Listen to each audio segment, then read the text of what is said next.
Alrighty, welcome back everyone. It is LaughNgamez here. I'm back with another Starcraft 2 1 versus 1 bot AI cast. We have got ourselves what should be a good one here today, as it's going to be two of the top bots taking each other on. One of them, the very top bot, it is Eris, the Zerg monster, going to be taking on DominionDog, a very good Terran bot. Still relatively new to the scene, but getting some development, and it has definitely come a long way to be more well-rounded. So we're going to see how well DominionDog does against Eris. DominionDog actually kind of made its name initially by taking down this Zerg bot, but as bots always are, they're always updating, and if you have a top bot, you don't want it to have weaknesses. So these bot authors, they always adapt to the strategies that other bots are throwing out. So it really is an arms race. We're on the map Ephemeron, the AI edition here. Ladies and gentlemen, before we get too far into this one, make sure to go ahead and click that like button if you haven't already. If we can hit, I don't know, 1 like for every APM, that would be amazing. And yeah, leave a comment down below saying more bots if you want to see more bots. There's the APM. I finally remembered what the key was to pull that up on the screen. So we've got a scout out with workers for both of these bots, an SCV for DominionDog saying, hey, that's a hatchery. And then a drone scout for Eris being very detailed, checking all over the map for proxies and that kind of thing, so it can safely go for its third base, as that's something that Eris does, and that Team Eris really designs their bots around, is when to expand and when not to expand, because they're bots. Like, I mean, they're very good defensive bots for the most part, Eris in particular, and you survive by scouting cheeses, much like in a regular game of StarCraft 2. So Eris is programmed to do that. DominionDog is programmed to scout as well, which is very cool. Because a bot like DominionDog, it did make its name kind of using a unique strategy like the Mass Reapers and Hellions and stuff to take down Eris, but it is quite well-rounded. The Reaper comes on in. It's going to start bullying some of these drones and lings. We'll see if it can get any or not. It's got one ling so far that was sacrificial. Looks like the Reaper almost gets a drone. However, the injured ones do pull back. Good micro from Eris to keep them alive. The Reaper's now just fighting the Queen, a little stubborn. And like, I can take on this Queen. I got 2 guns. But it turns out big meaty claws beat guns. And now we've got a natural base on the way up for DominionDog, so we'll see whether it can keep pace with Eris or not in this match, because Eris does macro up incredibly quickly. It goes for the minimum amount of defensive units, and somehow it still holds on. And yeah, this Reaper for DominionDog is being very aggressive today, which is cool to see. A couple of Hellions on the way behind this, so potentially softening up that Queen, so it could be killed later on, who knows. The Reaper, it just retreats and then heads back on in.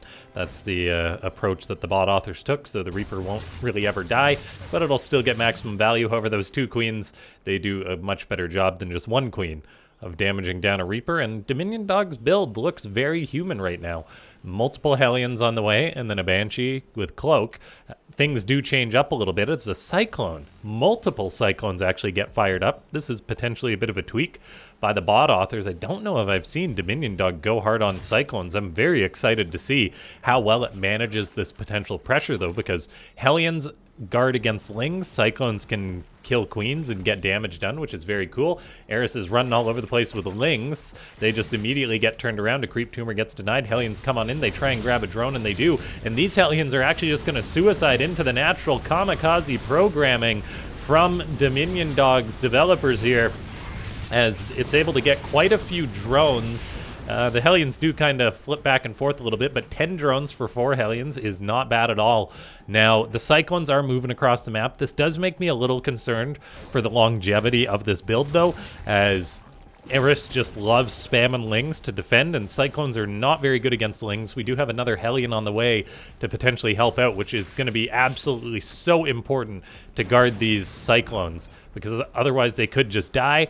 We've got Eris letting us know that it's going to be going for some Ling harass. A Hellion comes on in trying to save that third base, but Lings are coming on in once again, so DominionDog is going to need to pull everything back to defend this, as the third base is being delayed. Is an SCV coming out to help? Yes, it is. Lots of these Lings do get caught, even an auto turret getting thrown down. DominionDog just really wanting to shut this down, and I'm a big fan of these bots utilizing their spells properly. An attempt at a third base gets blocked by a burrowed Ling. As this Raven hangs on out, another Ling comes on in with the assassination to kill that poor injured SCV. DominionDog wants to pressure its opponent, but also keep growing its economy. I'm excited that it's already going for its own fourth base. We'll see if it tries to rebuild that or not. DominionDog definitely has the money for that. So there we go, another SCV moving on out. A Ling is being a nuisance, of course. Is it just going to burrow there? It's not even burrowing. I wonder if that's a reaction to seeing the Raven right there. Two Lings coming on out now. And, oh man, Lings actually do grab the SCV once more. So Eris, really great play, being able to deny the fourth base expansion for probably around almost a solid minute at this point. Just because DominionDog, it just keeps sending out one SCV and potentially getting it killed. It's going to try once more. We'll have to keep eyes on this SCV that's queued to build this. Looks like DominionDog does grab the closest SCV, which is cool to see. And so this base will start building. Whether it can get established or not, I'm not too sure. Two Hellions are at the natural to defend against the Lings of Eris. Another auto turret getting dropped down. The Ling harassment is really next level. Now, Banshees are moving on out for DominionDog, though. The Raven, incredibly cool. Once the Raven has done its job of allowing that fourth base to get up, it immediately groups up with the Banshees to go help clean up creep. That is so cool. That programming.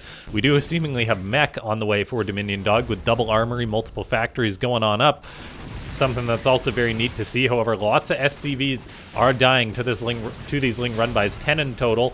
DominionDog does have 3 bases, so it can take some losses and replace these. The concern is, though, that Eris, while this chaos is going on, is macroing up incredibly strong itself, but I think Eris did delay itself a little bit and was delayed by those Hellions killing the 10 drones. Losing the 40 Lings isn't free, so it's maybe not as strong economically as it would be some other times. Banshee's going to be looking to kill a Queen.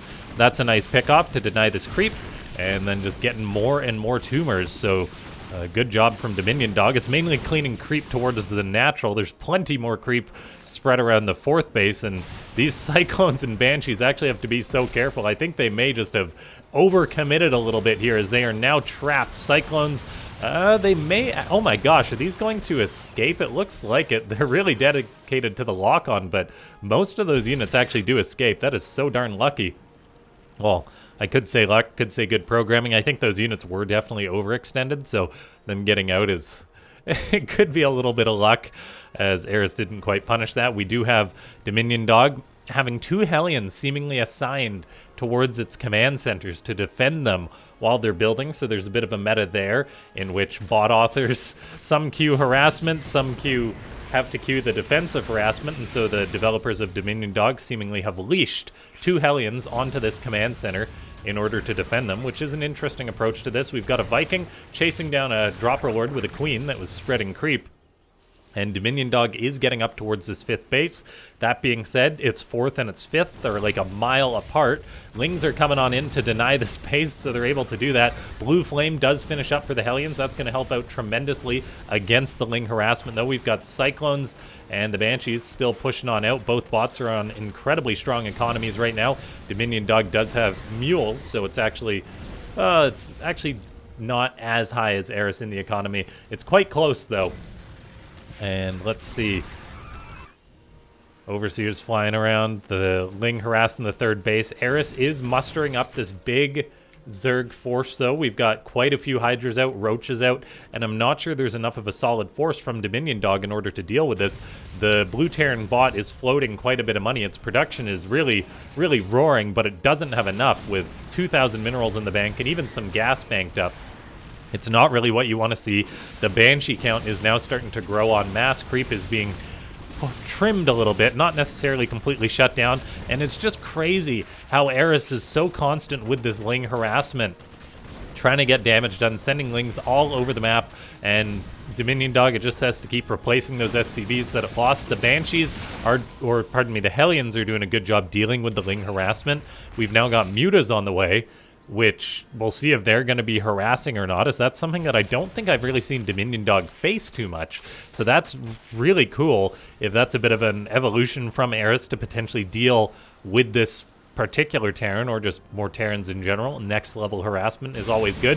We do have Eris coming on in for a push. Banshees are engaging Hydras, doing what they can. There's so many Overseers for Eris, though, so the Banshees can't just cloak and be fine, but the Cyclones and the Banshees are putting out lots of damage onto the Hydras. Still, though, DominionDog loses most of its army. Eris does seem to be in retreat, but man, oh man, that 5th base, I believe it was actually killed, so that is some really good economic damage. Hellions don't work against Roach harassment, and so that is quite painful for DominionDog, losing that command center. We've got another base building towards the right side. Eris hasn't scouted this, so that's actually quite important, just not having to worry about that. We've now got the the Mutas seemingly designed to try and hunt down the Banshees, which is very cool anti-Banshee play, but there is Cyclones on the ground and Vikings in the skies to help out with those.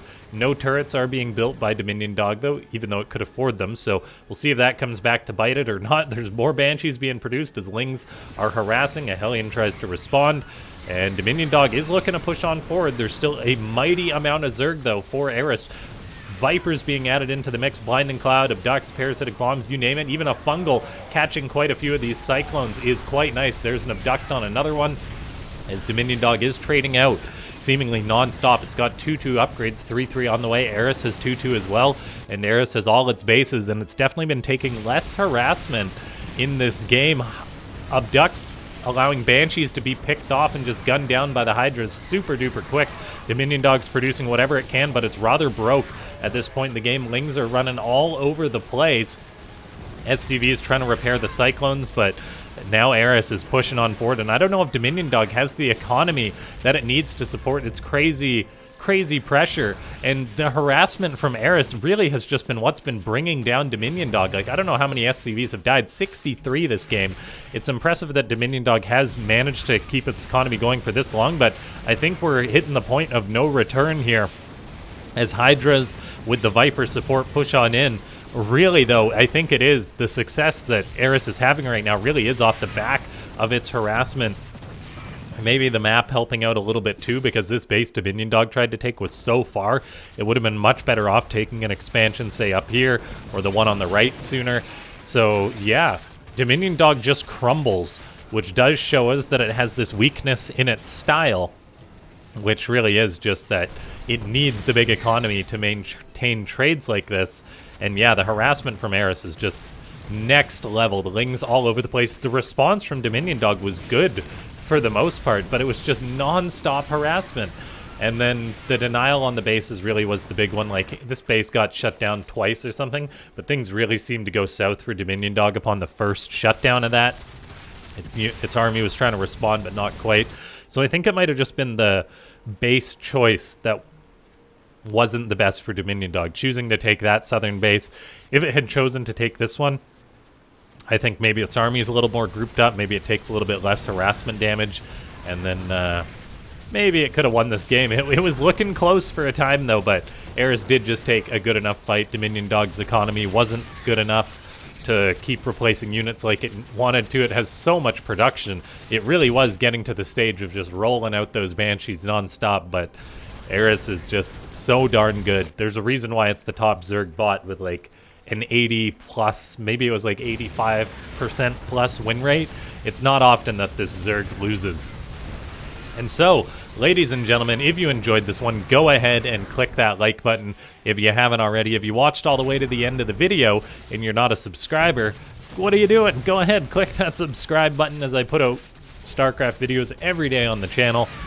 Leave a comment down below saying more bots, as that helps with the YouTube algorithm, and it's just fun to spam that in the comments. Now, yeah, big thanks to everyone that does support the channel, and that is going to be it for DominionDog today.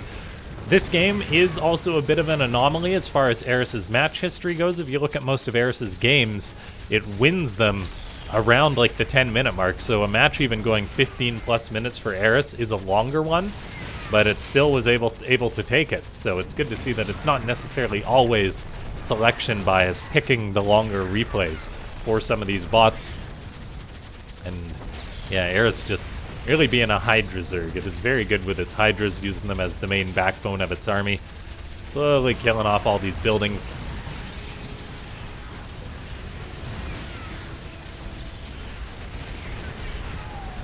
And that is going to be that.